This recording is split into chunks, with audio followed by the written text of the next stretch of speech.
সত্যের সন্ধানে SB news 24 TV.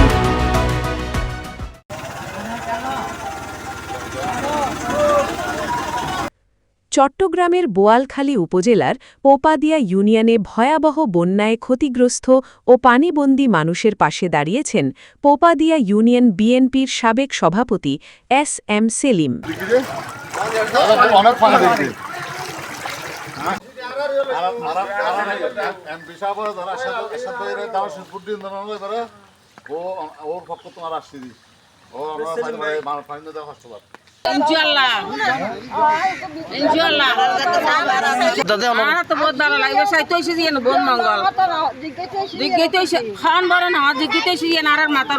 মানবতার ফেরিওয়ালা এস.এম. সেলিম তার নিজস্ব অর্থায়নে পানিবন্দী মানুষের মাঝে নগদ অর্থ, খাদ্য সহায়তা, শুকনো খাবার ও ডিউটিন উপহার দেন।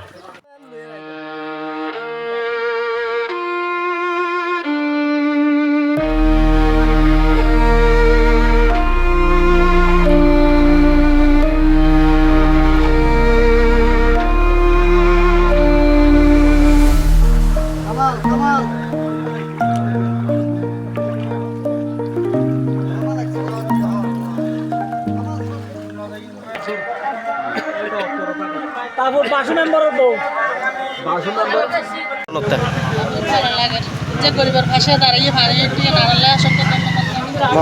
এখন ইবিয়া করা সেলিম সাহেব এই 15 বছরের মধ্যে প্রথম আর তো ন ভাইয়া সেলিম ভাই লাই আয় আয় আসাদ ভাই লাই দোয়া করছো।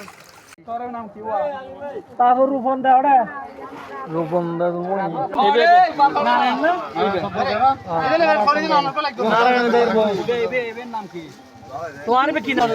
ইদর কদন কার কো আর কো এ আরান এমপি সাহেবের বুদ্ধি আমরা এসাদর দাও সে বুদ্ধি দে এসাদ ভাই আমার হাতে পাঠাই দাও আমাদের গো গার দিলাম আচ্ছা অন দি এই আমাদের দি অনিল মামু বললে লগে না আন্দা এই ধরনের হাস সদন কইতে পারে তারা সেলিম বেলে সব সময় মনে একটা দোয়া করি যায় আর কিছু না ওই কালাবরিং দিল ইরে নোয়ারিং দিল ফুল মেম্বারও বাইরে লইরে আর গোড়া ফানি দেখালা এটা ফানি চলাচলের জায়গা নেই জানি পারে এখন মানুষ দিন থেকে খামলে খামত জানি পারে এখন কিছু গণ্য পারে এখন অভাবে মানে সেটা কম পড়ে সেলিম ভাই এসি আর একটা আশা পুরো মানে একটা আশা ভরসা আছে এই হাতালাই সেলিম সাহেব আর সেটাইছি এক তেল ফানি ভাঙ্গি যারে